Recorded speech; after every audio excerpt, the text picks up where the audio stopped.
The pre-trip. What's going on, everybody? Lockoutmen. I hope y'all can hear me. And when we get it into the show, I damn sure hope that you guys can see us. You know what I'm saying? You know what I'm saying? So welcome back to the Lockoutmen podcast show. This is the pre-trip where me and my special guest, we just hang out for a little bit. You know, talk amongst ourselves for the replay people, you know what I'm saying? And waiting for YouTube to do the damn thing, you know, so that they can send out the notifications and wait for the little bit of people to come up in here. But as you guys know, the pre-trip is also brought to you by Politic. That's where I do quick questions with my guests this evening. So what's going on with you? Where you at right now? Hey, what's going on? I am, where am I? I don't even know where I'm at half the time. I think I'm somewhere in New Mexico. God damn it, man. So you had to pick up, you got your load, and where you on your way to?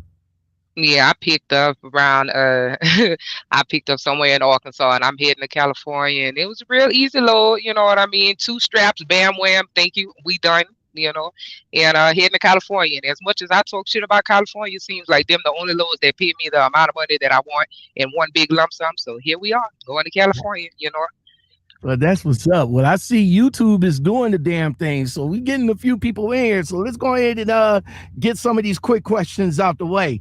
Let me ask you, first question. Which celebrity chef would you most likely to make you dinner? The sad part about it is the only celebrity chef that I actually know is that dude Ramsay, something Ramsay. I don't even remember what his first name is. He's the only celebrity chef that I even know. So I guess it would have to be him and his old stuck-up pretentious ass. But whatever. He looked like his food would be good. So I would probably choose him, considering the fact that really that's the only one I know. Ain't that the dude that gets up in your face? Gordon Ramsay? Yeah, Gordon Ramsay, yep. Yeah, yes. The one that gets up in your face and like, yo, your food sucks, and he gives you like the hard shell. And you know what's funny about that is because I was like, when I have watched that show, the couple of times that I have watched it, I was like, oh my God, had I been on that show and cooked something he didn't like it and he was going to get in my face, baby, I would be in jail somewhere. Like, I don't know if you ever saw the show Wentworth, but a lady went to jail because she threw some hot grease. She was on a cooking show and the guy got it all in her face and she threw some hot grease in his face, fucked his whole face up and all of that. And honey, I said, that'll be me. I'll be sitting in jail for a soul if Ramsay ever got in my face like that. I know, right, man? I mean, I'm surprised he haven't even got slapped yet. Not even. I mean, has he even been cussed out by anybody yet, or are they too scared? I think he probably been cussed out a few times, but I'm just surprised somebody on that show haven't got up in his face and like laid him out the way he be coming at them people, man. You're right. I'm surprised too.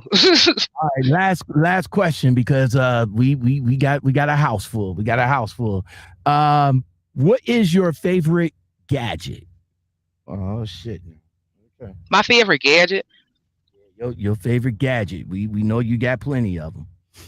I mean, are you speaking like you gotta specify, baby? I mean, are you saying what I think you saying, or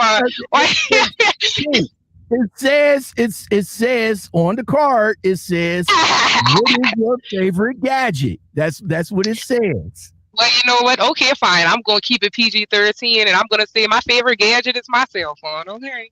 Okay, now. She said she's going to keep it PG-13. And on that note, everybody, I appreciate you guys being here. We about to start the show. All you have to do is stay a minute.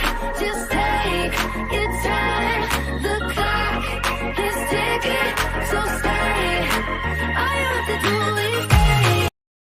Welcome back to the Lockoutmen podcast show. I am your host, Lockoutmen, and I'm just going to go ahead and run through all of this because I really want to get into our special guest today. So if you guys like what I do over here, just like, subscribe, comment, share, hit that bell and that all button, and let me revert back to the like. Make sure you hit that like when you come up in the door. Hopefully you guys hit that like today. You know what I'm saying? I've been on the hunt. I've been on the search. I've been following in the footsteps. I was with this young lady when I came into trucking back in the day. I think me and her both came in it at the same time. It'll be 6 years this December for me. So I think I've been following her. What made me like entice with this lady is that voice. That voice. I mean, that voice, that the aura, the accent. That's what brought me on with this young lady. Everybody, y'all know who I'm talking about. I would like to bring to the show Pink Baby Doll.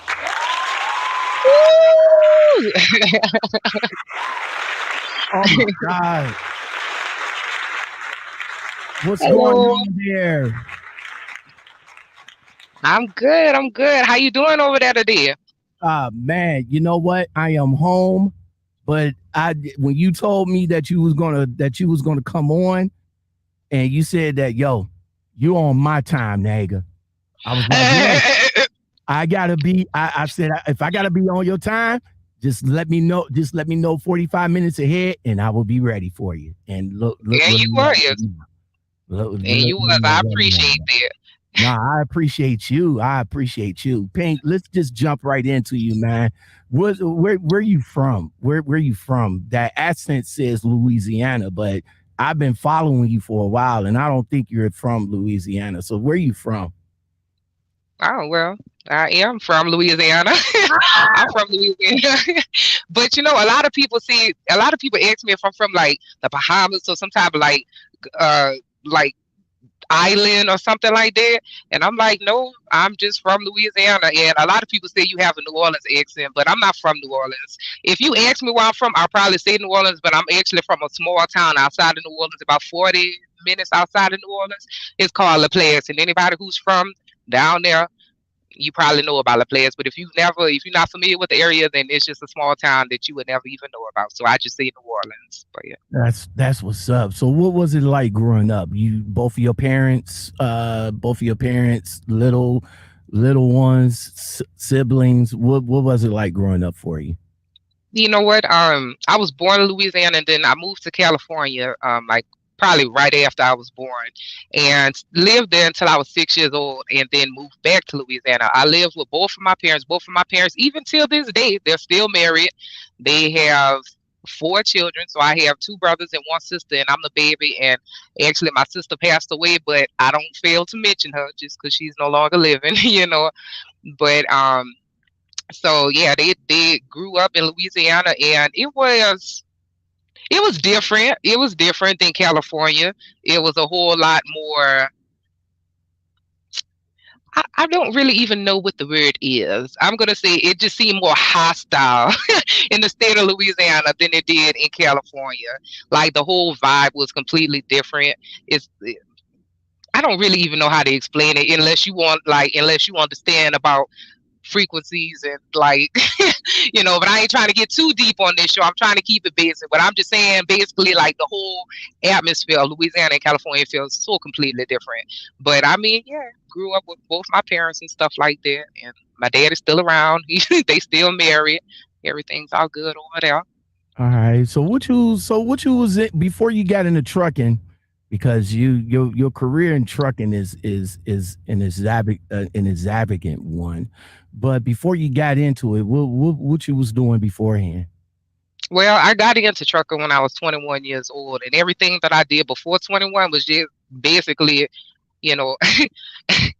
I worked in my first job was McDonald's. I was 16 years old. I worked at McDonald's for like 2 years up until I was 18. And then when I turned 19, I started working for AT&T at a call center. And then as soon as I turned 21, honey, I was on the pad learning how to, I went to a school called Diesel Driving Academy over in Shreveport, Louisiana.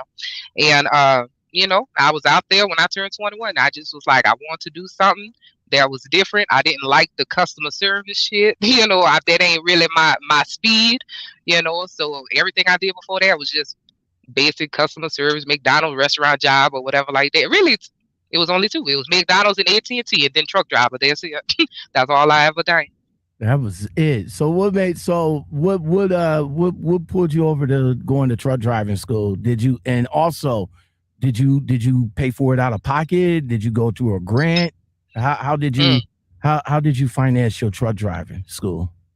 That's a good question. I actually haven't had to talk about this in so long because it only happened one time, and after it happened and I got my years of experience and stuff, I haven't had to talk about it for a long time. So okay, but so what made me get into trucking and stuff? You did ask me that, right? What made me get into trucking? Yeah. Okay, I'm sorry. I have terrible memory. They call me Dory from off of Finding Nemo. Like I could be having a thought and then it just take your time, Pink. Take your time. but nah, like what made me get into it is because I knew that it's something about careers that I guess women don't typically dominate. Any career that is like, if I didn't become a truck driver, I would have probably been like a crane operator, a train engineer, or like I would have been doing something that was, I guess, like kind of considered like a manly kind of job or whatever like that. Because as dolled up as I know how to get, I don't mind getting my hands dirty. I don't mind, you know what I mean, doing stuff. Even right now, like I'm doing flatbed, and a lot of people say, "Oh, I don't see women doing flatbed." And I mean, you don't see a whole lot of women doing flatbed. I can't even get my nails and stuff done anymore. I like to be all cute and girly with my nails and stuff, but I can't get my nails done anymore. I be out there with them heavy ass chains, throwing straps, tarping loads. You know what I mean? I can't be out there trying to look cute. But I think I completely avoided the question. You said what made me get into it. Okay, yeah. Well, I just kind of wanted a career that I felt free. Of course, initially my mindset was that I wanted to travel the world. Same thing that everybody thinks when they think that they want to become a truck driver. They're like, oh, I want to travel, the United States. I want to see all these different places. I don't want a boss hovering over my shoulder. I don't want to be micromanaged. Well, honey, I guess they didn't know when you get into trucking, if you still got a dispatch, they micromanage the fuck out of you, especially if you work for a company called Martin, but whatever. I ain't gonna talk about Martin. But they have the most micromanaging dispatches that I have ever encountered in my whole trucking career. But anyway, I just wanted something that was different or whatever like that, and where I could get paid more, get paid more without having to work so damn hard, put in all these hours and stuff like that. But little did I know that out here being a truck driver, baby, I'm putting in more time than I thought. I'm giving up a whole lot of my life. You know what I mean? Well, you like I said, you've been driving. You've been driving for how many years? You've been driving altogether? I've been driving going on 7 years. Since 2014 is when I got my license. So about close to 7 years now. Okay. So after you got your license, what was the first trucking company that you got with? You know what? The first company I went to was Snyder. I was doing the tankers, right? Because me being me, I couldn't just be a regular motherfucker, just do driving for my first, for my first trucking job. Oh no, me being me, I was like, no, I want to make all the money. So I was like, so I ended up going to Snyder or whatever like that.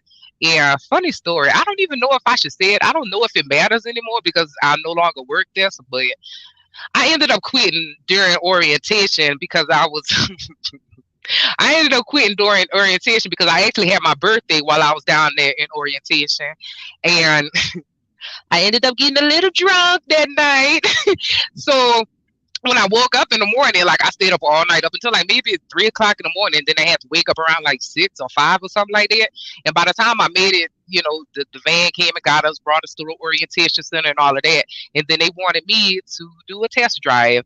And I knew that I was still a little bit tipsy and I didn't want to do anything that was going to mess up my career or my future career, because this was my first job, or my first trucking job, So I was like, I didn't want to do anything if I did so happen to mess up or anything, and then or get into an accident and then they give me a blood alcohol test or whatever the fuck. So I ended up, when they told me that they wanted me to do a test drive or whatever like that, I said, you know what? I'll catch y'all later. And then I quit right then and there on the spot and went to Warner. Now Warner, hey, don't sleep on Warner, man. I mean, I talked to a few drivers that works at Warner, a couple of them that still works at Warner, that says Warner's is a pretty good trucking company to start off with. Do you agree with that?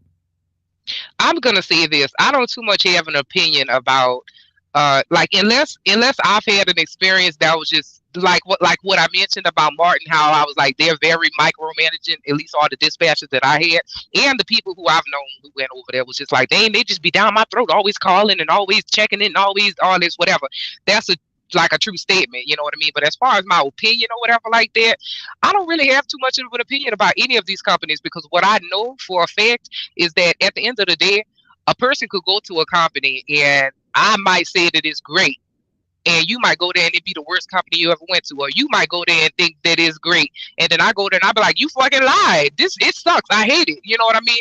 So every experience is gonna be very individualized. So I don't even, as far as Warner, the only reason why I personally quit Warner, basically every job that I quit, whereas every trucking job that I quit, is because my dispatcher got on my motherfucking nerves, and that's just the honest to God truth. So I know we could get into that later, but that's why I went and got my own truck. And ever since I've had my own truck, I have been able to stay with companies for years on end, because I don't have nobody controlling me, telling me what I need to be doing and lying and shit. Oh, but we don't have a load to get you home. Bitch, you're lying. I know you're lying.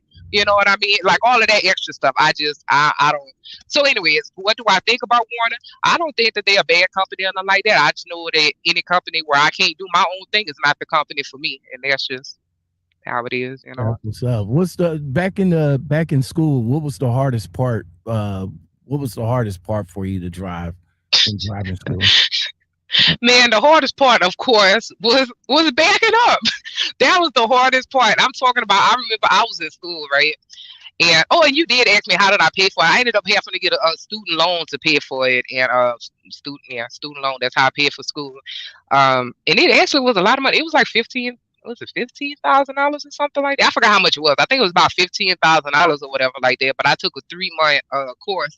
They had a 4-week course, but I was like, no, I want to really know what I'm doing when I get out there. So I took the 3-month course, and that was $15,000, and I used the student loan to pay for that. 15,000? Are you sure? Yeah, 15,000. No, baby, I wish. If it was 1,500, I would have just paid for that out of pocket. It was 15,000. 15,000, Pink? Mm-hmm. God damn. What school was that? A Diesel Driving Academy. I think they have 5 of them. They have one in Little Rock, Arkansas, Shreveport, Louisiana. I think Dallas. I think. It's like 2 more other places that they have them. They all kind of in the South. But yeah, for 3 months it was $15,000. 15,000. So you bet your ass I know how to ride. I know how to drive this truck. If nothing else, I know how to drive this truck. Paying $15,000 for school. Man, I paid 50. I only paid 50. I paid 54 and some change. 5,400 and some change. How long was the course? I started. I paid for it in August. I started in September. I didn't get my license until the week before Christmas, December. So. What?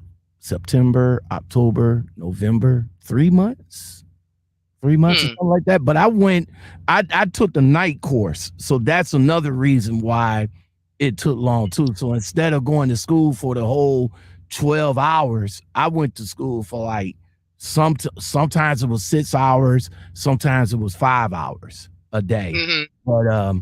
But yeah, 54 and some 5,400 and some change. Damn. Well, I wish I could have went to your school. Shit. $15,000.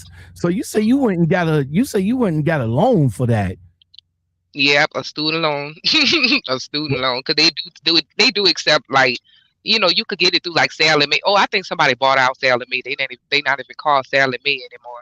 But yeah, you could get a student loan for that particular school that I went to, or you could pay out of pocket, and I think you could even pay in installments. Like, maybe not. I'm not. I don't really even remember. I feel like it was such a long time ago.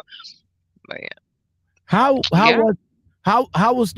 was like, you say you started at, well, you didn't get to go through Snyder, so how was the training at Warner? Was you able to rock out with the trainers there? Did you have to bounce with different trainers? What was the training like for you? It's just funny. You bring back memories that I completely forgot about because I haven't thought about this in so long, or even told any of these stories in so long. But I got a funny story. When I started, I was only at Warner for 3 months until my dispatcher pissed me off enough to make me quit. But within those 3 months, I had 4 trainers. I had 2 females and 2 dudes. And my first trainer, she was a lady.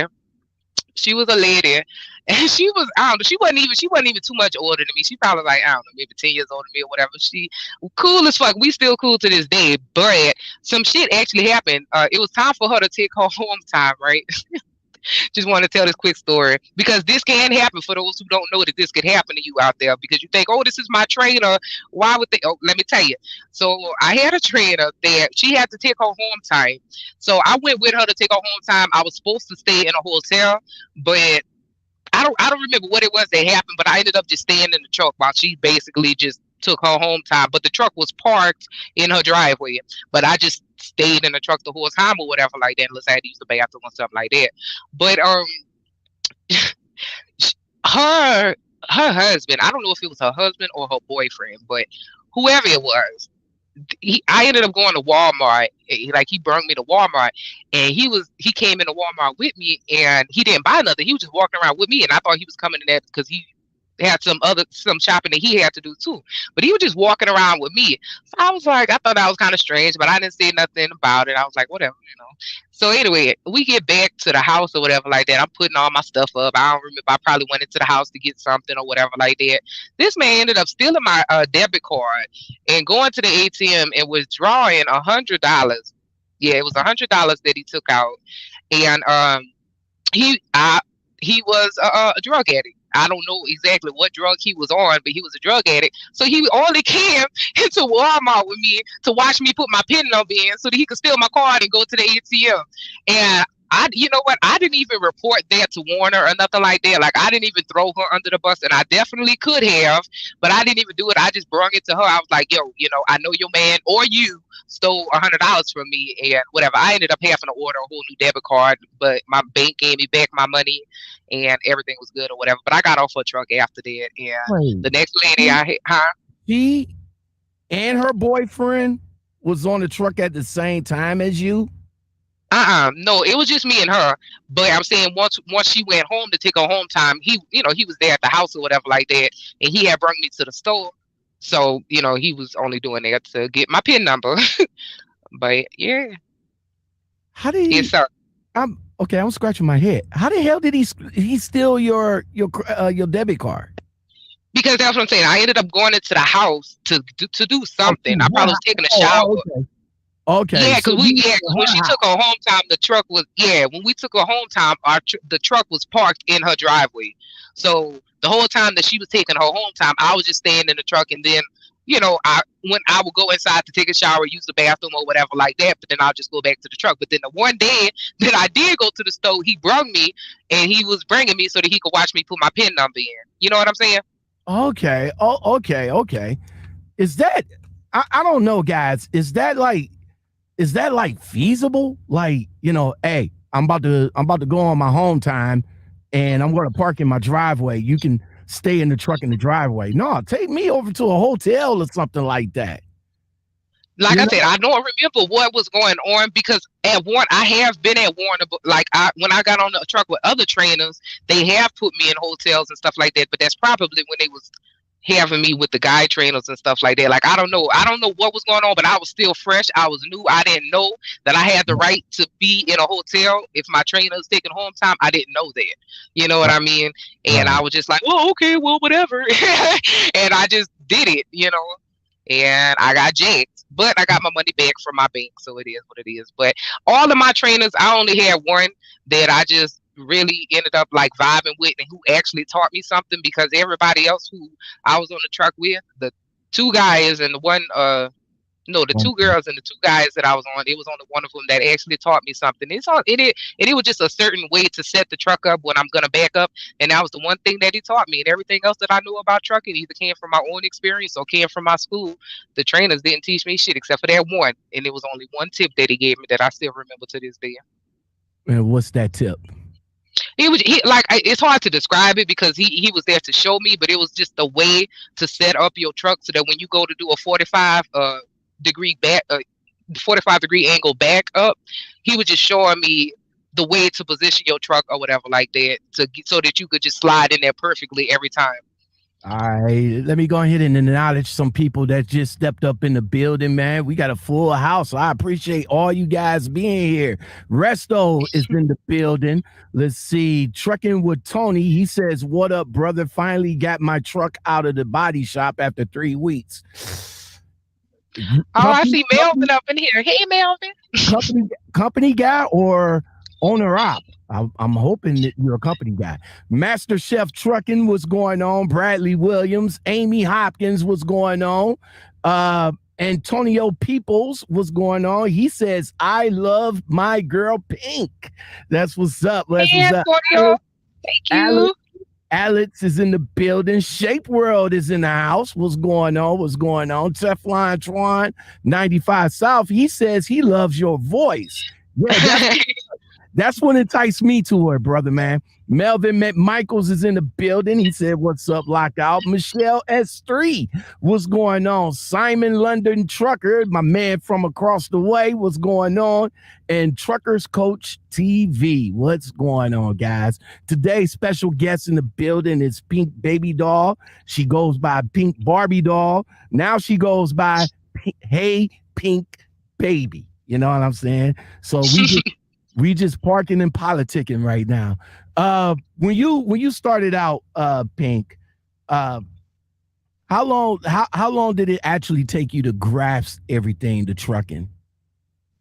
That's a great question. It didn't take too long, and I did kind of want to say, hey, I don't know if you heard me, but hey, Melvin, I seen that you in here. I ain't talked to you in a long time. How you been? And Truckers Coach, hey, Shape World, and all of these people that just came in. Hey, how you guys doing?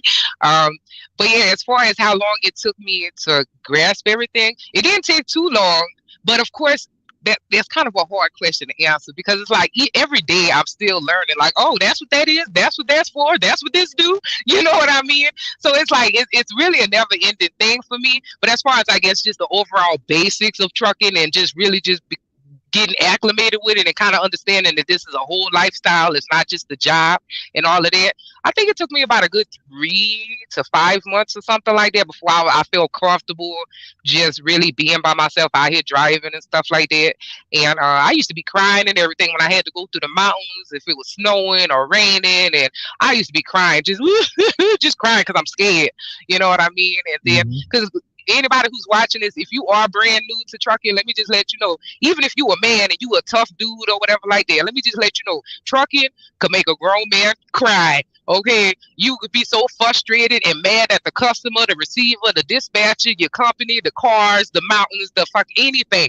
It could make a grown man cry. Okay, but yeah, it took me about 3 to 5 months or something before I just completely felt comfortable being alone and stuff like that. And I was like, oh, okay, I got this. I know what to do if this happened. I know what to do if that happened, you know. So Pink, you are jack of all trades, man. You done drive-in, you done reefer, you done tankers, doubles and triples, and now you're pulling step deck. Let's go before we get into the step deck. Of course, you know, drive-in reefers, pretty simple. But doubles, what was your experience with pulling doubles?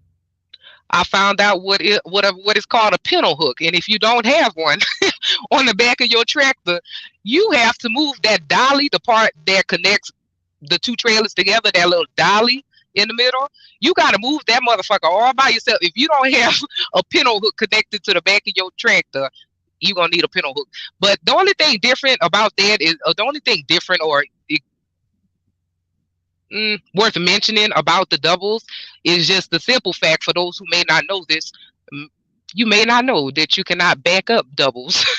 You cannot do it. They will not go straight. They won't. And you cannot back them up. So when you driving them, I did that when I was teaming. So we never had to stop the truck. So it was kind of like, but if I ever had to stop at a truck stop and it was late at night and I had to back up, I'd be shit out of luck. You know what I mean? So I think that's kind of why they be making them drive at certain times and stuff like that, like UPS and FedEx and stuff like that, or they always be making them team. I'm not sure. Don't quote me on that. But yeah, that's the only thing special about it. I seen people, moving them dollies. I mean, for a man, that even looks like it's hard to do, but for a female, I mean, you got down and dirty and actually moved those bad boys and got it into play.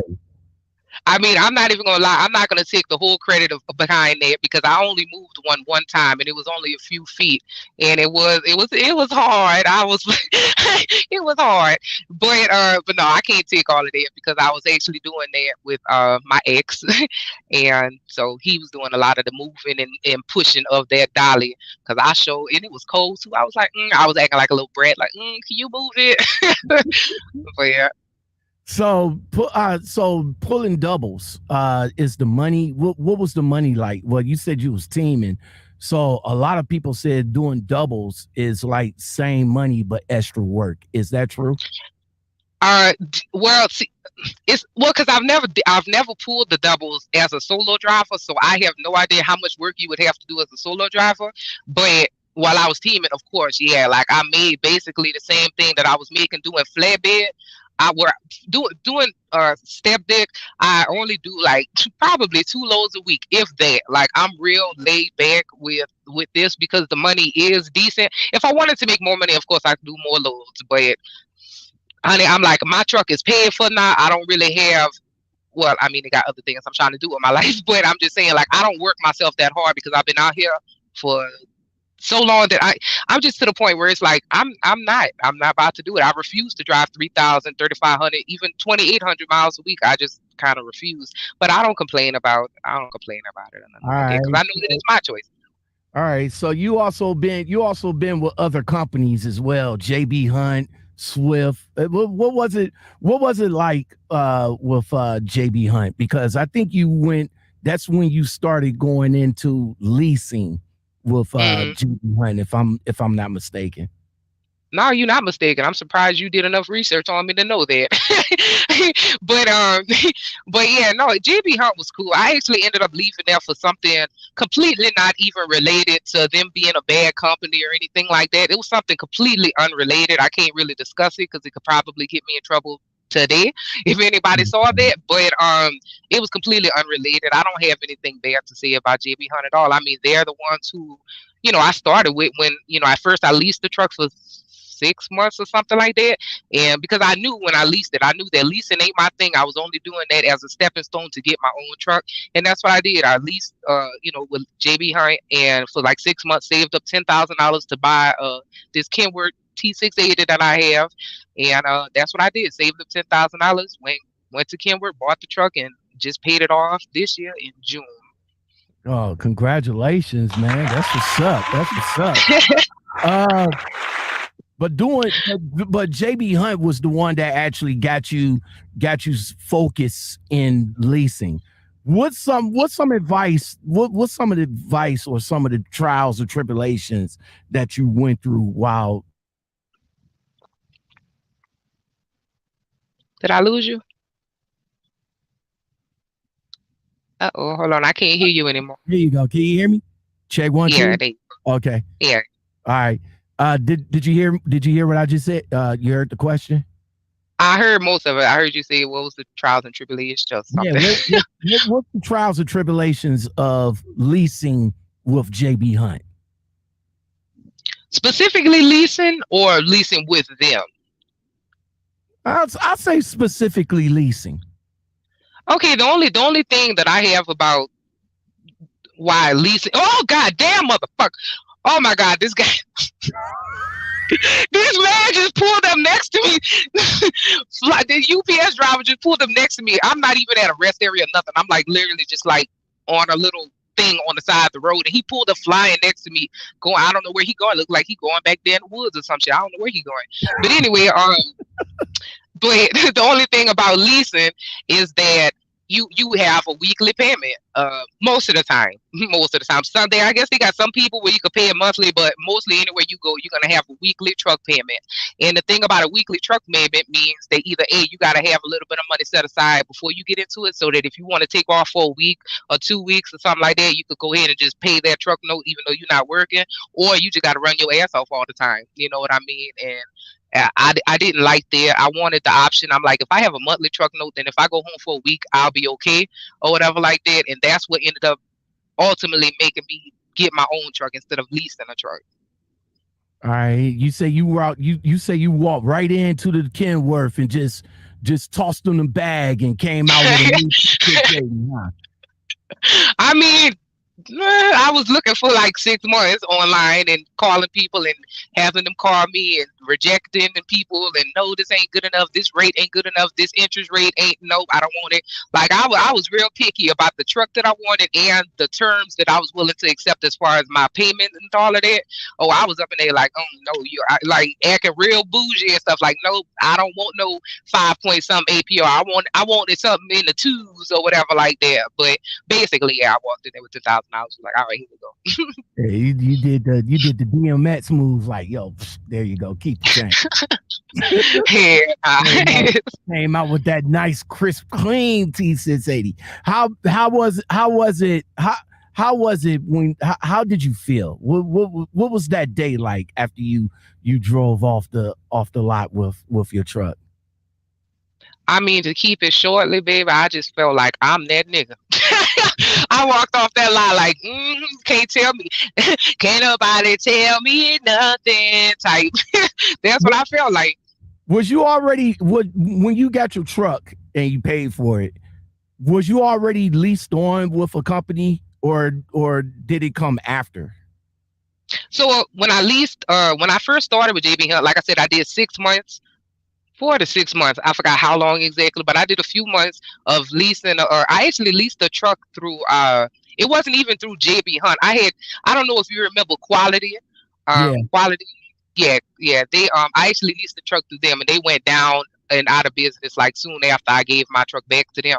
But no, I did that for a few months. And then when I went to go get this truck that I'm in now, the T680, I just stayed with JB Hunt until I left, you know, which, like I said, was not related to them being a bad company or nothing like that. All right, so JB Hunt, that's where you did you do containers at one point? I don't think you did containers, did you?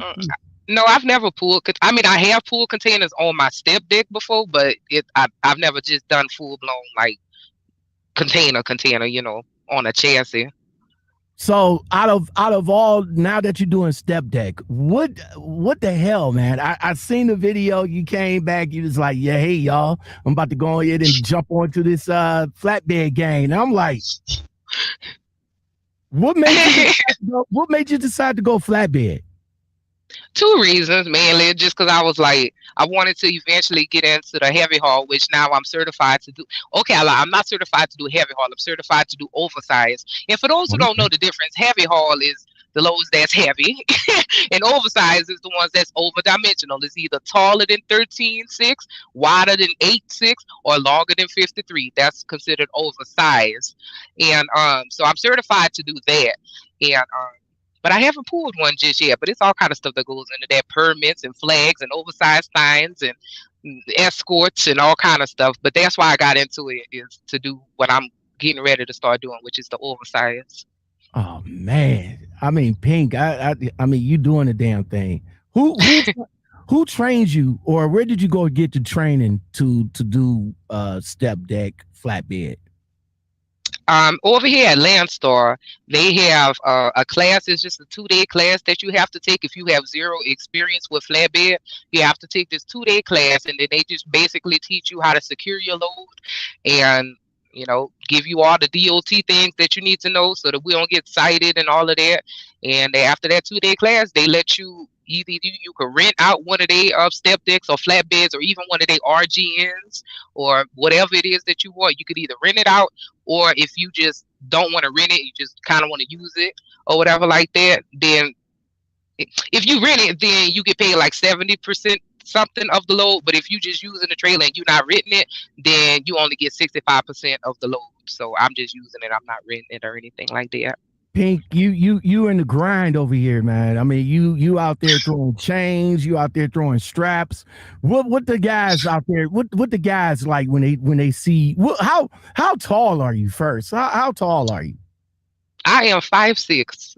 So when they see a 5'6" female hopping out of the truck, what's the reactions that you get?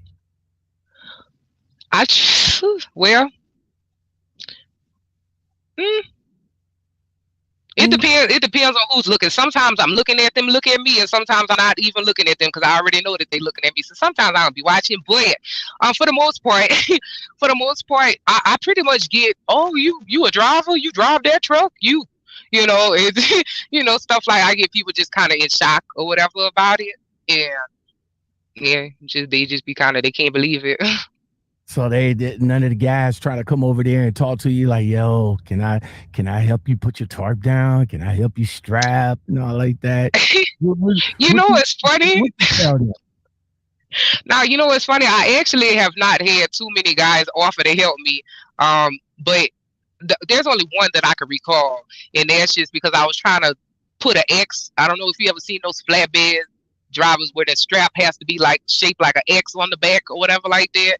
I had one. I was trying to do that one day because it was a tall ass load. I could barely throw the straps because I just didn't have enough strength to throw the strap over that tall ass load. So I had somebody come over there and try to help me with that or whatever. And of course, he wanted my number afterwards and all of that. And that's why I don't too much ask people for help, because I don't like what it is that whatever it is that they're trying to help me for, they want something in return, and ain't nothing free. So it's just like, I don't really too much accept help from people, but I have had some people, hey, you need help, and I'm like, no, thank you. The voice. It's the voice. That moist accent when you be like, hey, baby, yeah, go ahead and help me out right quick. That dude, like, okay. No, I don't know. Pink, you do not mind getting down and dirty. I mean, you did you got your experience. I mean, you would as a female, what made you decide to go from learning to drive in, learning the reefer, learning the tankers, the doubles, now step deck, now you about to pull heavy haul? What was in you? What instilled you to go out there to learn all of that?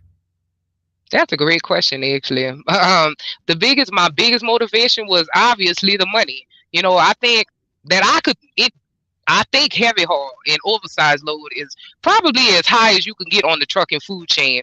You know what I mean? As far as payout and stuff like that. I mean, those loads pay anywhere between, sometimes it could be just a short load that pay $5,000 all the way up. I've seen loads on the load board that pay $40,000. You know what I mean? And so when I started seeing those loads on the load board that's like $25,000, $35,000 and stuff like that, I was like, I want to make that kind of money, because if you're making $30,000 a month, you only got to pull one load a month. So what ultimately actually got me wanting the money, because I want the money, but I only want the money so that I can have a real life. I want to be able to go home and stay home and live a regular life, be with my family, be with my friends, stuff like that. That's what's ultimately was making me even want the money, so that I could just be home more often and still take care of my bills and stuff like that. All right, Pink, you had some life experiences. You had some definitely ups and downs. I'm going to say more ups than downs than anything. your journey into weight loss, man. Mm. I mean, wow. I got pictures here that I want to bring up, and Okay. I got hold on right quick. Let me see. Let me go here right quick. I gotta bring that down. Let me. Is this it right here? Whoops, wrong one. Wrong one. Oh. Yeah, wrong one. Here we go. Here we go. So right here, whoops, right here. I mean, look at the progression right there. Yeah. Talk us through your weight loss journey. Okay, yeah, no problem. So, yeah, back in March of 2018, I decided that I wanted to have weight loss surgery, and I'm not ashamed that I had surgery and didn't do it the I guess the natural way or whatever like that, because I have been trying the natural way all my life. You know what I mean? So, and I never succeeded at it. So I just finally decided, hey, I'm about to be 30 soon, and I just need to hurry up and do something about my health, because I mean, I couldn't even go shopping in Walmart, without my back giving in and my legs and knees start hurting and stuff like that. So at that point, I'm like, I need to do something about this before I end up just fucking dead somewhere. And so I went and had the surgery or whatever like that. And since 2018, I have lost roughly about 2,000 200 pounds. I have lost about 200 pounds. And yeah, my life that weight loss surgery, it completely changed my life. Pink, man, you chronicle the time that you went to did your weight loss surgery right here. Videos and stuff like that, because I'm just like, bruh, I was in so much pain. So this video is basically to let you guys know, if you have their surgery, the doctors didn't tell me that. They didn't say, oh, take it easy, don't strain yourself. Although I'm okay, maybe you would think not to do that, but I'm telling you, I was like, well, this suitcase ain't that heavy. It was an empty suit. It had like one outfit in there. It didn't have. Tell us about the time when you went. Where did you go to have the surgery, and what was it? What was going on during the process? Okay, I actually ended up going to Mexico to have the surgery, because if you get it done in the United States, it's gonna cost a whole lot more if you're paying out of pocket, because I didn't have health insurance, so I was gonna be paying out of pocket. So I'm like, it's like almost a $10,000 difference if you just go to Mexico. Like it's about like 18. I mean, sometimes it could be higher than that, but on average, I saw about $18,000 for that surgery, and then in Mexico, it was like $7,500. So, and they let me pay. You can pay it in installments. I paid it in full, but they let you pay it in installments if you just don't have the money all that money right then and there. So, yeah, man, it was like right there on the border of Texas, like the first city in Mexico. And the doctors, I mean, shit, they did a great job. I mean, you see, I done lost all this weight. You know what I mean? I mean, they did the same job that anybody in America would have done. And my best friend went and had it done too, and he's fine, I'm fine, and another friend of mine is fine. We all fine. They didn't kill us.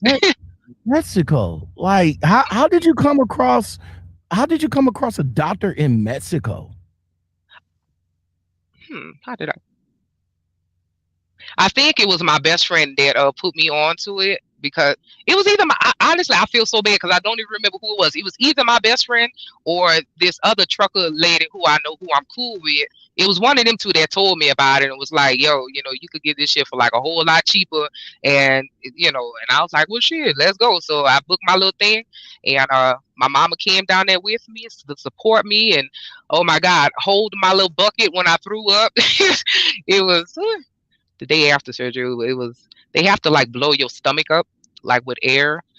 Like you laying there on the table like unconscious, from the anesthesia, and they blow your stomach up like a balloon so that they could go in there and do what they got to do without hitting your other organs and shit like that. So they blow you up. So when you get done, you just be throwing up and just a whole lot of gas. And I mean, I don't think nobody want to hear all that. But anyway. What was the recovery time? How long did it take you to recover? It took me probably a good like 2 weeks to recover, but it only took me that long because when I got home after surgery, like I said in that video that you pulled up, I ended up carrying a suitcase up the stairs, and I thought that I could carry it because it was just a little suitcase with like one outfit in there. And turns out, I guess that outfit was just too damn heavy because I ended up like tearing something in my stomach. And anyway, but anybody who's considering weight loss surgery, if you getting a sleeve, which is what I had done, the recovery time is only like 2 days for a regular person. But like I said, I fucked myself up because I tore some of my stitches. Now, as you're recovering and your eating habits is changed, how dramatically your eating habits change? Oh man, you drastically. I'm talking about my life isn't even the same anymore. Like food used to make me happy. Like food was definitely like my comfort. You know what I mean? And then after this surgery, it's a combination of surgery and I have been fasting. I have done some fast in the past, like recently and stuff. And after combine those two things, I just don't even like food anymore. It's so like if I go out on a date or something like that, I don't eat like you don't. I don't even need to order my own plate of food because I'm not gonna eat it all. You know what I mean? It's kind of sad. I have kind of turned to drinking a little bit more because I don't even eat as much anymore, and I just be wanting to fill my body up with something. And liquor is probably not the best thing to be filling your body up with, but I just don't eat anymore. And food just kind of I only eat when I have to, not because I enjoy doing it anymore. On this picture right here, which you look damn good on this picture right here. But what was you? Look how big my titties were. Oh my god! where were you weight wise on this picture right here? Believe it or not, that was actually probably just a few months before my surgery. So I was well into my 400s at that point because when I had my surgery, I was 420 pounds. So in that picture, I don't know exactly what I weighed, but 400 for sure. I know. Wow. Where you at on this picture? I think in that picture, I was down to the 300s. Because that picture was taken maybe. Damn, I didn't realize that picture's probably about 2 years old actually, but maybe 1.5 years old or something like that. I think I don't remember exactly, but I'm gonna say maybe 350 or something like that.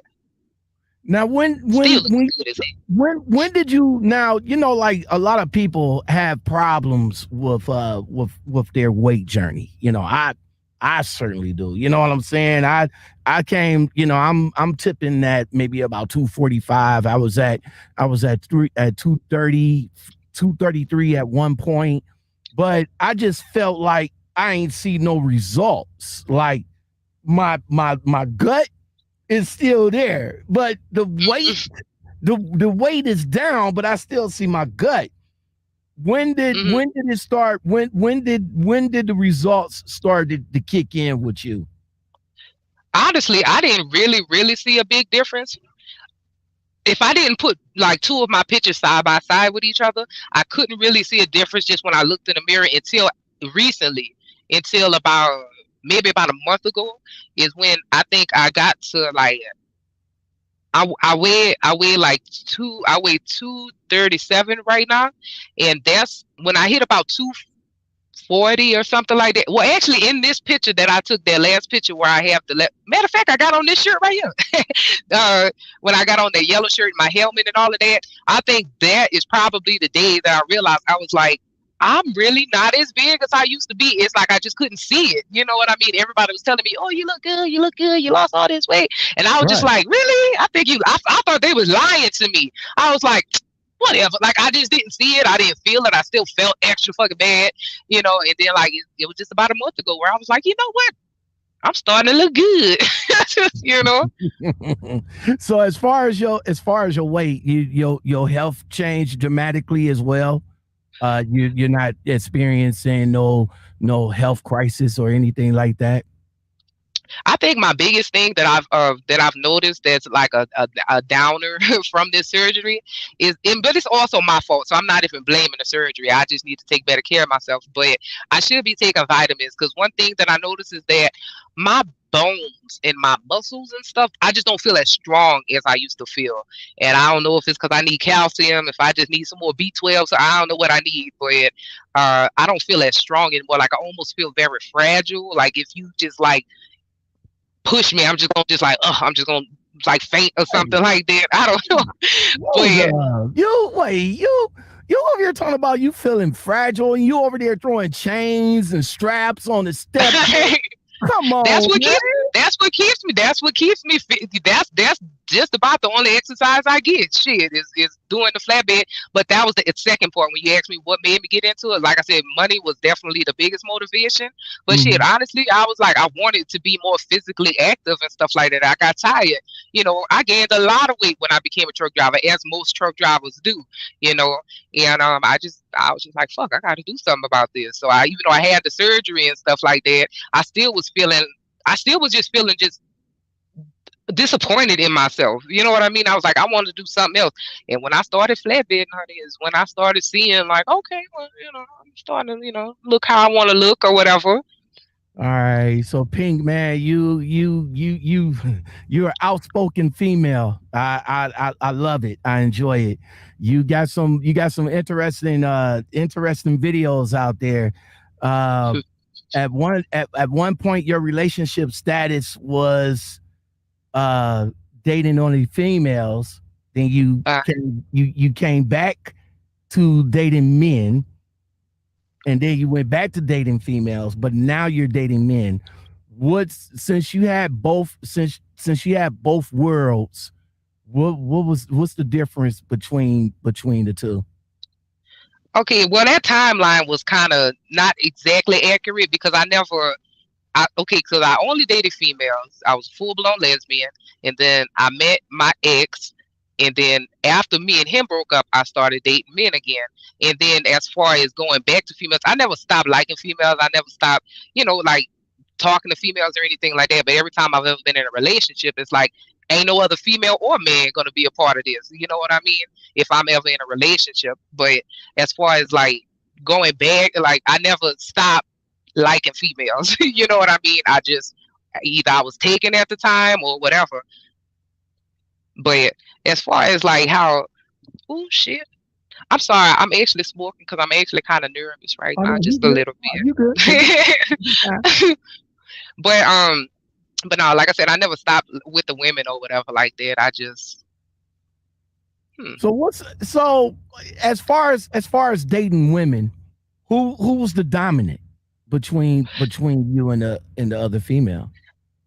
That's a good question. Actually, I only dated studs, and I guess they call them different things depending on where you're from. Butches, studs, whatever you want to call them, the ones that dress, you know, manly, you know, wearing men's clothes and stuff like that. But so even though you would think that, okay, well, this is I guess the man of the relationship or whatever like that, but it was never like that. I've always been the most dominant person. I've always been the more dominant one, whether I was with a man or a female. I seem to be more dominant than anybody I've ever been with. And like I said, just because the women dress like a man or dress like a stud or something like that, don't think that she all hardcore or nothing like that.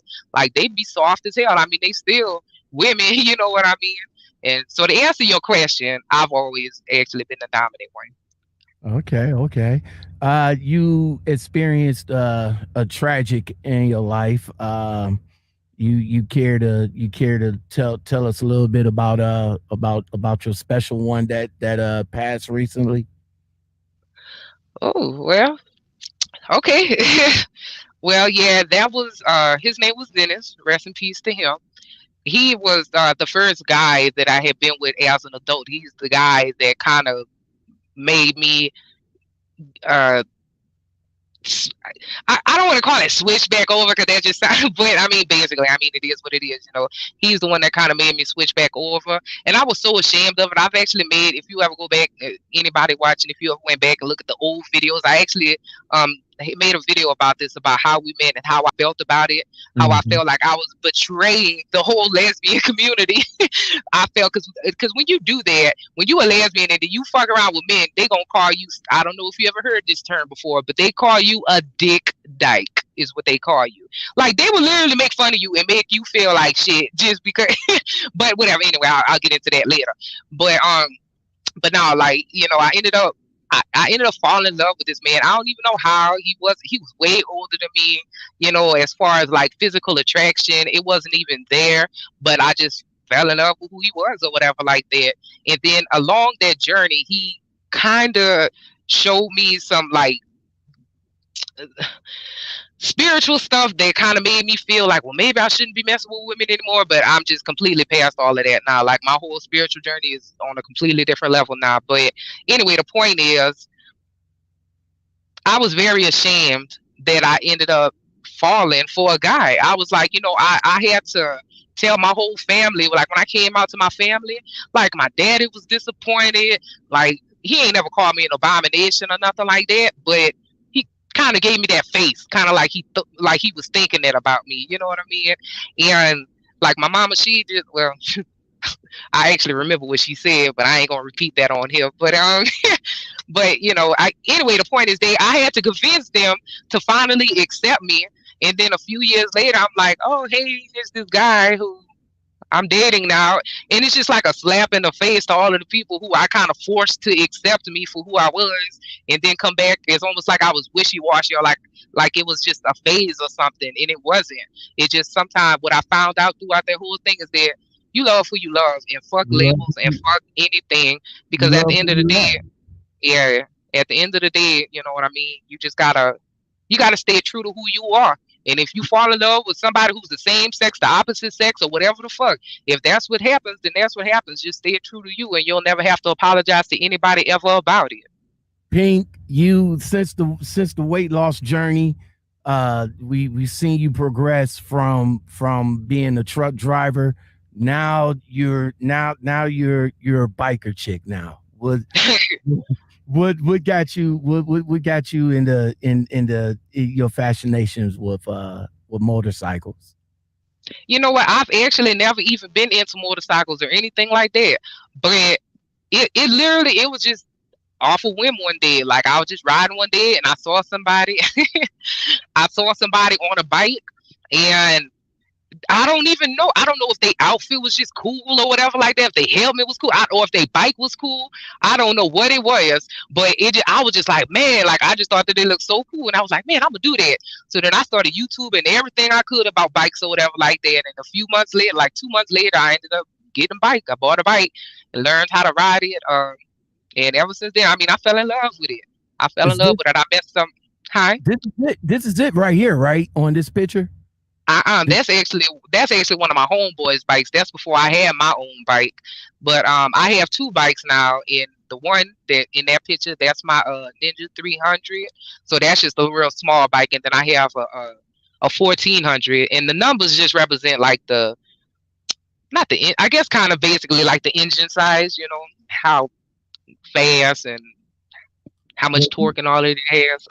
You do have you do have a video of you welcome riding. back to my channel, my babies. It's your girl Pink. So I'm finally guys with some recorded footage of me on my bike. This look like you having a good time on that bad boy too. Guys, the first look at you I'm seeing on my GoPro. So here we go.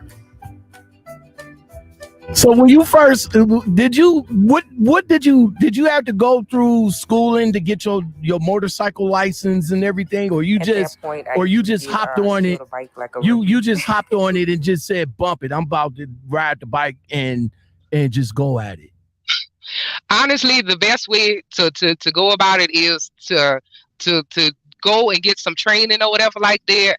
But people just really just be hopping on them. But what I personally did, I did take a 2-day course where it was just like a little weekend course. They just show you all the basics of the motorcycle, how to ride it or whatever like that. And then once you take that course, you could just go bring like a little it's like a little ticket, kind of like they give you like a little pass or whatever that they give you. You bring it down to your local DMV, and you won't have to take the test again because that class is the test basically. So you just bring your little thing down there to the DMV, and then they'll put the motorcycle endorsement on your license. Are you with a bike club or something like that, like MC or something like that? Are you part of a bike clique? No, I just pretty much ride solo. I pretty much ride solo. Since I have been in Memphis, I have met a couple of girls that I ride with from time to time, and then I used to ride with my ex now, but I used to ride with him, and like I said, a few chicks, and but that's about it for the most part. When I ride, I'm mostly always solo. What's the feeling of riding your bike right now? What are you feeling right now? You know what? Like riding a bike it just feels very free, and it's a feeling that you really won't be able to comprehend if you don't ever do it yourself. But yeah, but I could try to describe it. It just feels very good. You can feel the wind. You just feel free. You see, everybody's looking at you. Well, at least me. Everybody's looking at me and stuff. So I'm like, I feel all popular. I've had women flag me down. I had this one woman who was riding next to me for so long, and I finally got off on the exit because she was making me nervous. I was like, the fuck she, and she ended up coming to the stoplight. She rolled the window down. She's like, "You go, girl. You rock." And all kind of stuff. Like I be in men, women, all kind of people just be like honking at me, giving me the thumbs up and stuff like that. It feels really good and stuff. But when I first rode on the back of a bike, I was actually just riding on the back with a friend, and he was just trying to show me the ropes or whatever like that before I actually took the class. And that motherfucker ended up going like 160 miles an hour or something like that, and I about bust a nut on myself. Not because I liked him or because he turned me on or anything like that, but simply because the speed was so exhilarating. It's a feeling like no other. That's all I could say about that. All right. Pink, thank you very much for being on. So let's go back to some of the guys that's in the chat. We ain't forget about you guys. We just vibing right now. You know what I'm saying? My man Stephen Brent is in the building. What's going on? Game is red. He says, "What's up?" David Henry, he says, "Great show. Thank you very much, sir." Robin Quartet, thank you for being here. Tap in TV. What's going on? Bradley Williams, what's up? Neo says she's a diesel mechanic now. Are you? Are you a diesel mechanic? That name sounds familiar, that Neo name. But anyways, no, I'm not a diesel mechanic. I don't know anything about mechanics. I wouldn't put it past you to go and learn that.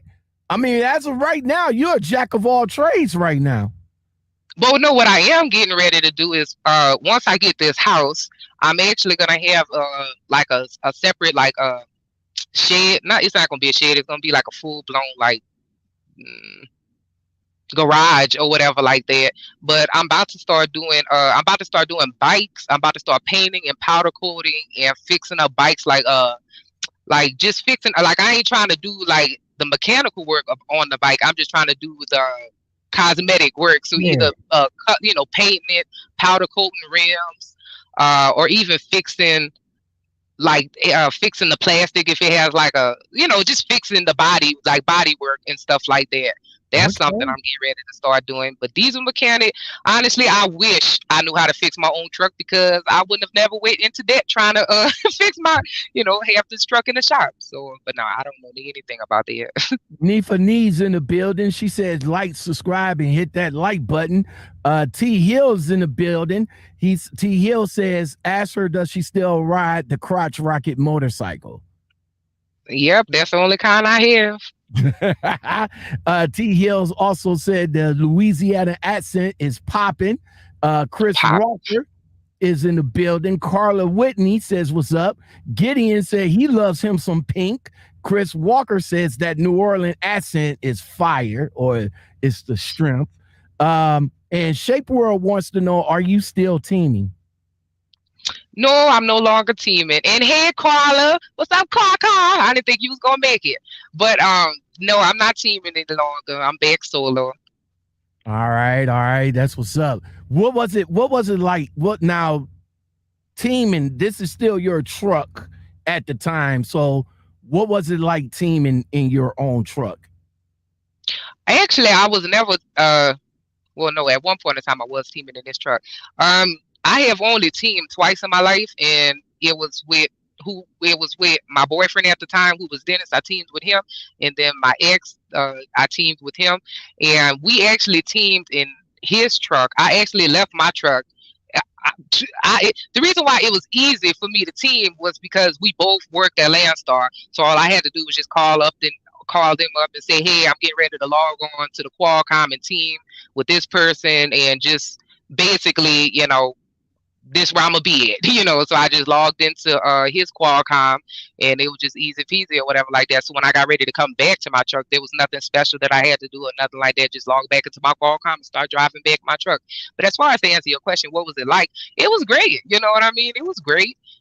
But the thing about it is, no matter who I'm teaming with, even if I'm the most compatible with that person, like their energy and their the way that they do things, or just whatever, we can have the most perfectest, not a word, okay, anyways, we can have the most perfect connection or whatever, but I just really enjoy being like having my own space and being alone and stuff like that.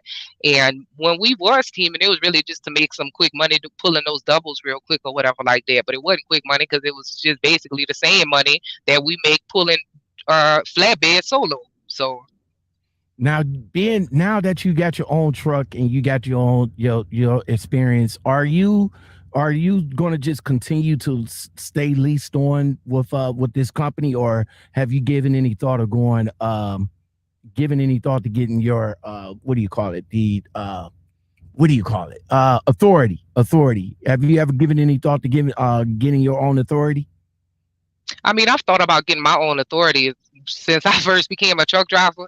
And honestly, I'm not even going to sit up here and lie. The only thing stopping me from doing that is just the extra work that you have to put in, that like anybody who you leasing to, they pretty much take care of all of that. And it's like it has its ups and its downs. And it's just really, I don't think getting my own authority is something that I want to put that much energy into, because you got to handle a lot of stuff yourself. You don't get a lot of the same discounts, you know what I mean, on fuel or just whatever. I don't have nobody to take care of my IFTA or nothing like that. But, I mean, okay, actually, you can hire people to do that kind of stuff. There are agencies, like third-party agencies, that could take care of all of your paperwork, all of your permits, all of your everything that you need. But honestly, I just don't want to. Honestly, I'm actually content with what I'm doing. Do you feel any discrimination, being that you're a female owner operator? Do you feel that now that you're doing step deck and all like that, do you feel that the men, like let's say the loads that you get, probably might pay a different percentage because you're a woman? Have you ever experienced anything like that? If it was the only thing I've seen as far as like discrimination. Well, first of all, I don't see too much discrimination. Like, that's one thing that I can say about trucking, is we pretty much all get paid the same thing, whether you woman, male, black or white, or maybe, I don't know, because I don't know. But no, I mean, no, I pretty much know, because the only time I've ever been like feeling like somebody was trying to rip me off or whatever, it wasn't because I was a woman. It's because they thought that I was an outside carrier, and they thought that I couldn't see what the actual rate for the load was. So I mean, but besides, as far as people treating me differently, or like as far as rates and money, not really. I mean, I think everybody kind of get treated like shit out here. That's what's up. Pink, you you done a lot in your life. 28 years old right now, and you're about to invest in a house. Now with this investment of the house, you decided to open, how can I say this? You decided to open yourself up a little bit more. Can you tell us in your own words, what do you got coming up? I'm assuming you're referring to my OnlyFans page. And yeah, the thing about that is I've been getting a whole lot of grief about that in my comments from people who know me personally and stuff like that. Like I have been getting a lot of grief about that. And honestly, the thing about it is This is before one. anybody This is the one. This is the one that you actually talking about it, right? I don't have the volume up, so you go ahead and speak over it if you like. Oh, okay. Well, yeah, so the thing about it is I know that I was gonna get a lot of backlash. I know a lot of people was gonna be like, what the fuck are you doing, Pink? This is beneath you. Why would you do this? Oh my God. But at the end of the day, it's like nobody is gonna guarantee my pay. Nobody's gonna take care of me for me. You know what I mean? And even if somebody was willing to take care of me, I would still reject it because I don't want nobody taking care of me. Like I'm pretty sure I can meet somebody who's like, I'm willing to do this and do that. I'm not that kind of person. You know what I mean? I would never put myself in a situation where I would have to be taken care of by anybody. I'm just to be honest with you, the thing about it is I thought about it before I even made that video, before I even made the decision to do that. I already knew that I was going to get hell from it. But at the end of the day, like I said, I only live my life for me. You know what I mean? And if anybody has an issue with it, then all I could say is, baby, I'm sorry. But you know what I mean? It is what it is. This is something that I definitely felt very like, oh my God, it's so out of my character, like whatever. But then the only thing that helps me, I guess, be sane about this whole thing is because, for one, I'm a hardworking businesswoman. I consider myself an entrepreneur, and I don't ever want to have to work for nobody. I don't ever want to have to if I ever quit trucking or anything like that, I would just be doing something where it's my own business. I'm never going to be anybody's employee ever again. You know what I mean? So I feel like everybody has to have more than one source of income. And as of right now, the only thing I had is trucking. That's all I have. You know what I mean? So it's like I'm at a point where it's like I need some quick money real fast so that I could accomplish the goals that I'm trying to accomplish. And even for those who don't know, if you know about OnlyFans, I just want you to know I'm not on there showing anything that you cannot see in a bikini or whatever. Or did I say that right? Like I'm not showing none of my nipples, none of my coochie, and none of my ass. I'm now, taking you showing. I don't understand why you even got the backlash for it, because a lot of female truckers are creating an OnlyFans now. She's not the only one. There's some popular female truckers out here that do have an OnlyFans, and I guess it just depends on how you set your OnlyFans up. You know what I'm saying? As far as what you doing inside of it, you know what I'm saying? That's all up to the person that's paying that subscription. If you're interested, if you want to pay that subscription, go ahead. But if you say you're not on there, showing nipples, ass, and all like that, then and somebody just want to see you for you, because like I said, you got pictures on your Instagram, like this one right here that you post on your Instagram.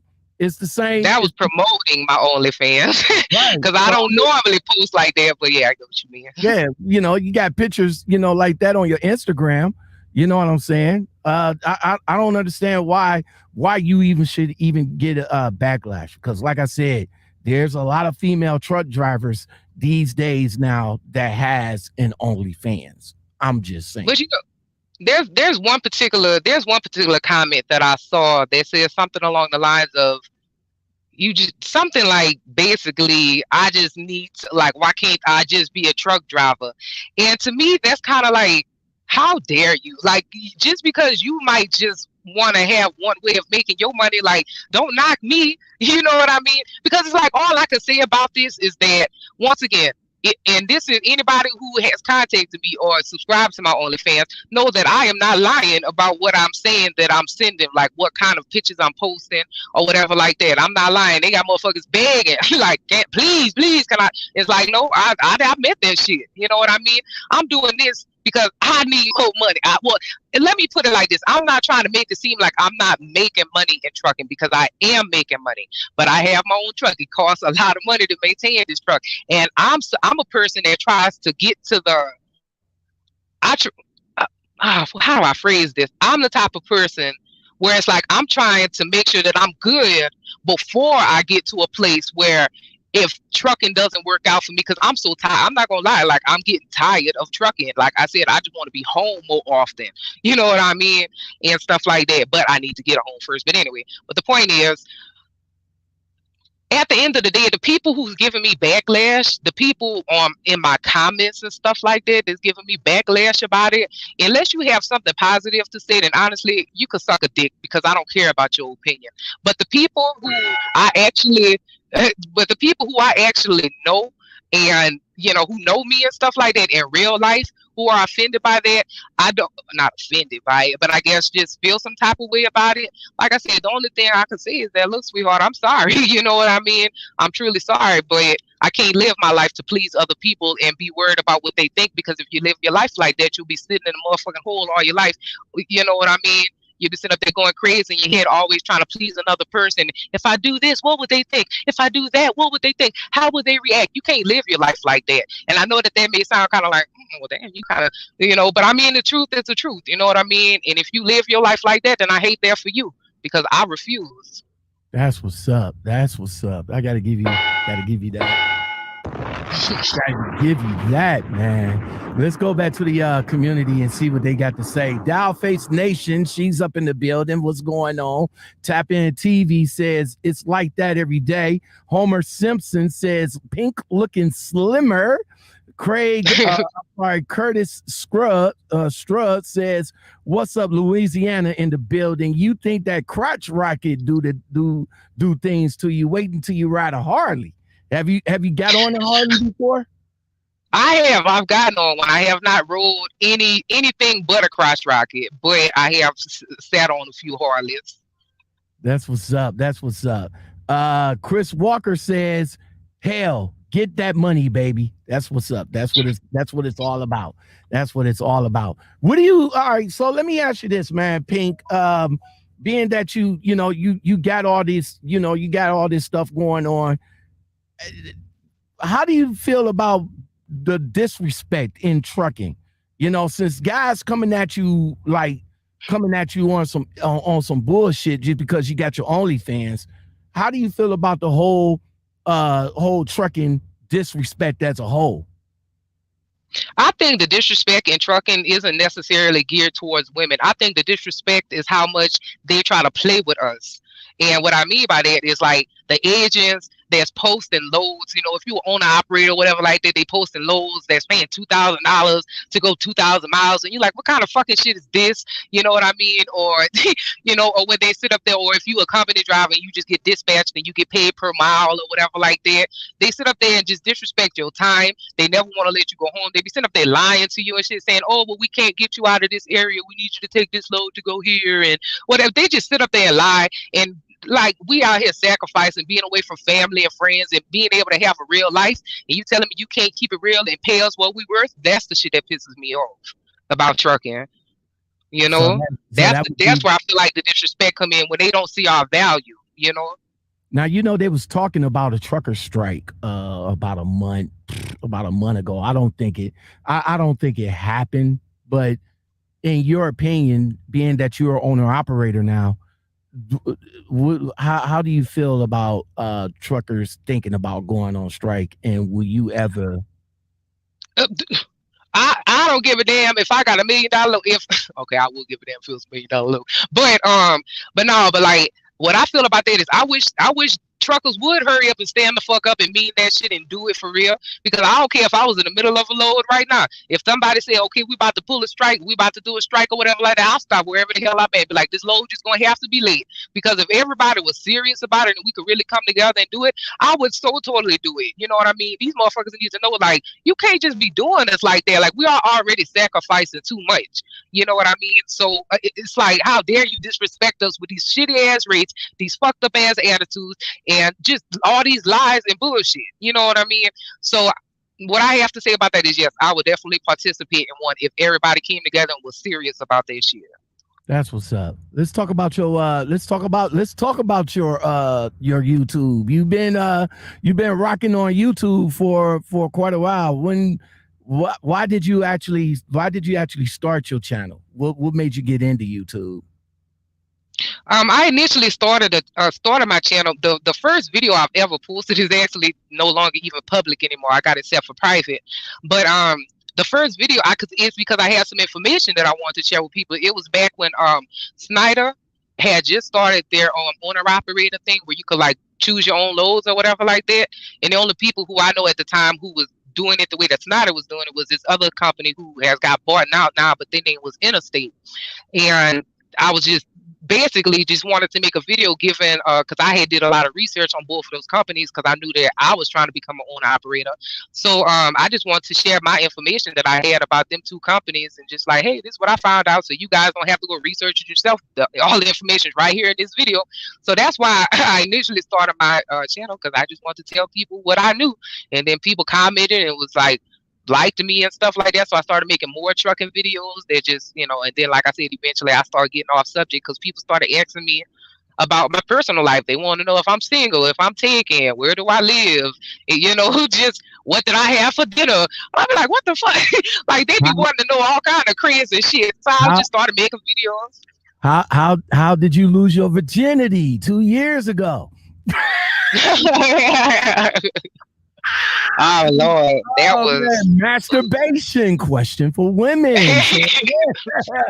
I mean, you, like I said, you all over the place with your YouTube, but it's consistent though. You know what I'm saying? You was consistent with your YouTube and all like that. Like not anymore. Like right here, you said not all males are thirsty. What's the story on that? I don't remember exactly what I was talking about in that video, but I'm guessing that, you know what, I don't remember, but I'm pretty sure I was talking about how not every guy that talks to a female means that he wants to fuck her or anything like that. But honestly, I've come to the point where I don't even be knowing anymore. I just be like, I don't know if this motherfucker just bored, if he just nice and polite, or if he trying to fuck me. But I don't ever come at people like that, because you can't assume that every guy that talks to you is trying to fuck with you, because even if they was just trying to be nice and you giving them attitude like, ew, nigga, get away from me, oh my god, ew. Like if you treat people like that, you know what I mean, you all I'm saying is it's gonna come back to you if you decide to treat people like that. But I don't even remember what I was talking about in that video, honestly. I ain't gonna lie. This video right here is one of my favorite videos. And the title says it all. Come for the boobs, stay for the content. Oh Lord. Come for the boobs, stay for the content. Now, I read I read some of the comments in some of your earlier videos, and a lot of guys was like coming at you hard, like all she do is stand there with her boobs out. That's how she's getting her subscribers and stuff like that. But you knew what you was doing. You knew that 90% of your subscriber base was going to be men anyway, right? Mm-hmm. So I was aware of it. you just pretty much played into it. Not necessarily. Like, because, well, let me say this, because I'm be real with you. It's not that I don't know that men would be looking at my cleavage and stuff like that, but it wasn't even necessarily that. It wasn't even me playing into it. It's really just whenever I made a video, if I dressed up or whatever like that, because sometimes I got on there just looking a hot ass mess, just woke up or whatever. But anytime that I was like dressed up for the day or whatever like that, that's just how I normally dressed. And if I so happen to turn on the camera to make a video, then you just saw whatever I was just looking like for that day. So like I said, not to say that I wasn't aware that, of course, a guy is going to look at my boobs or whatever. It's not to say that I wasn't aware of that, but that's not why cleavage was always out. That's just how I always dressed in real life. Now this one right here giving me cowgirl vibes right here. Yeah, that's what I was going for when I did that outfit. Oh man. Well, pink pink baby doll, everybody. Man, thank you. I had a great time with you, man. Thank you very much for giving me the opportunity to chop it up with you, man. Thank you. Oh, no problem. Thank you for having me on the show, even considering me or even thinking that I'm worthy of being on your show, honey. I appreciate it. That's what's up. I do want to go back and I do want to touch back on your OnlyFans. So go ahead before I touch back on it. Let everybody know where they can get you at. I mean, it's onlyfans.com/heypinkbaby. And I have all of my rules that you can see before you even subscribe.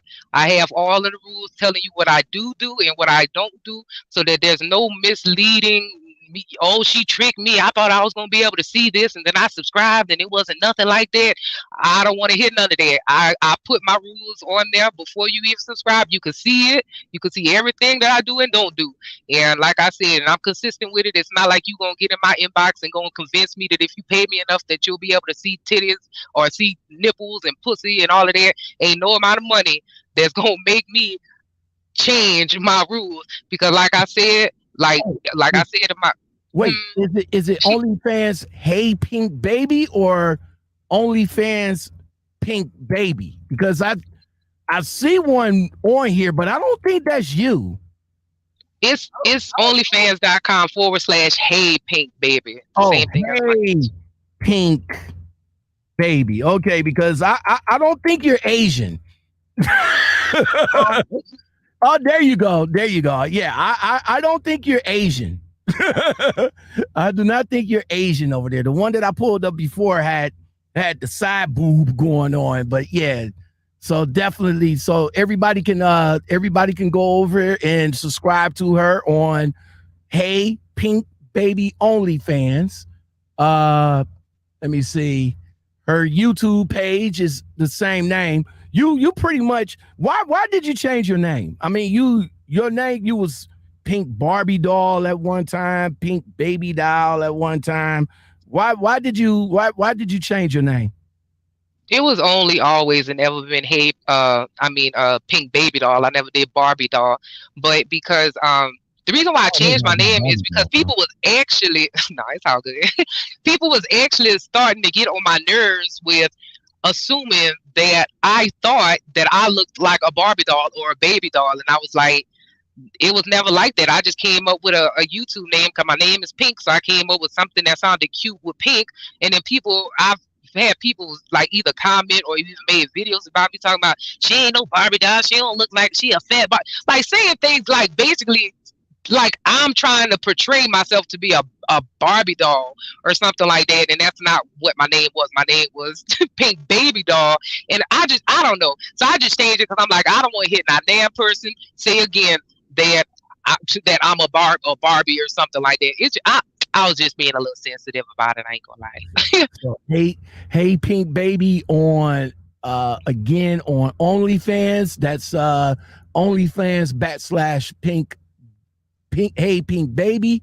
Her YouTube is the same thing / but on her YouTube is different. It's Pink Baby doll, but you can still type in Pink Baby and it still bring up her YouTube page, and your Instagram is up under the same thing as well. Pink Baby. Hey Pink Baby. Hey Pink Baby. Baby. Say that one time for me. Say that one time. You know what? Every time somebody asks me to say that word, I feel like a goddamn parrot. But just for you and because I'm on your show, I'ma say it. Baby. Baby. That's what's up. D Nitty is in the house. Steel Trucker says, I'm here for the accent. I know, right? He also came back and said, I am a fan of how real she is and to listen to her talk. So, and Tap In TV says her personality is the best. Hey, Pink Baby, everybody. Well, listen here. I want you to stay on a little bit longer before when I end the show. But I do appreciate you being here, man. You know, you're part of the L.O.M community. I've been following you for since the beginning. You know, I've seen, you know, I followed you doing your issues with some YouTubers as well. I'm not going to bring that up because that's here nor there, and that's in the past. So we don't need to rehash all of that. You know what I'm saying? But you're doing good right now. Step decking, owner operator, about a biker, a bike shop, investor, entrepreneur, jack of all trades. You're making me blush. You're making me blush. Hey, man. Hey guys, she the bar is too damn high. It's too damn high now. I mean, the bar is set. The bar is set. Pink, if you want to, who are you looking for to be the ideal mate? Ideal mate. I mean, whoa, okay. You set the bar high, and some of these dudes, some of these guys, I'm gonna honestly say, some of these guys is not on your level, yo. Well, this is the thing. This is something that I've realized just from my last breakup, and this is just me being 100% honest. I've realized that as good as a girlfriend as I can be to whoever my partner is, I don't have any problem with commitment, treating my man like a king, treating my woman like a queen, making them feel special, spoiling them, whatever the fuck, you know, like I can be a great woman to whoever I'm with. But what I've realized is that I guess I'm not really relationship material, because the things that require you to be in a relationship are things like caring and compromising and things like that. I ain't gonna say I have a problem with caring, but I'm terrible with expressing my emotions and my feelings. Like, I will shut down and just say nothing, and you would think that I'm the most cold-hearted person ever, because I don't know how to express myself. I am emotionally unintelligent, and I've realized that about myself. That's why I don't really know how to react when I'm in a relationship with somebody and there's an argument. It goes from 0 to 100 and it's never normal.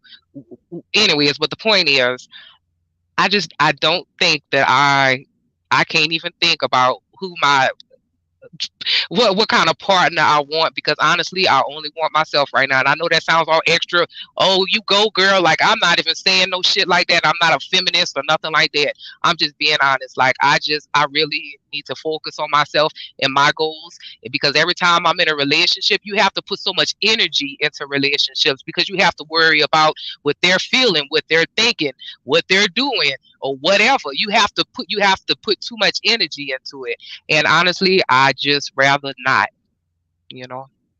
All right. And last but not least, man, what is the advice that you, out of all, 8 years, 6, 7, since 2014, out of all the years that you've been trucking and all the years that you experience, what are some key advice that you can give to some of these females that's thinking about coming in this industry? Females specifically, I would just say because the advice that I have is more so for everybody, not specific for females. But what I would say, and I mean, of course, I have so many tips and stuff that I could give out, but the biggest thing is just do not let trucking take away your life. And what I mean by that is, don't be so, I got to get this bag, and you just out here running, and you don't ever spend time with your family, with your friends, and then you just out here, and 10 years later you don't have anybody, you know what I mean? Because you just been so worried about chasing that bag, as they say, that you forgot that money is not important if you don't have people to experience things with, you know what I mean? Do things with, have fun with, you know what I mean? So what I started doing within like 2 years of me trucking, even if I wasn't able to be off or whatever and be with my family, I just tried to enjoy myself. I'll go to Chili's and sit at the bar, have a drink by myself, or get me a nice meal or whatever like that, or just go to the movies by myself or whatever. Just don't feel like trucking is it in there. You just have to make all this money to where you just don't even take the time to slow down and be like, let me enjoy this. You know what I mean? So that's the biggest piece of advice, is just do not let trucking take over your life. That's what's up. That's what's up. One more time, everybody. All right, Pink, hold on for a second. We're about to talk to the people in the L.O.M community, and we're about to end this segment right quick. So hold on right quick.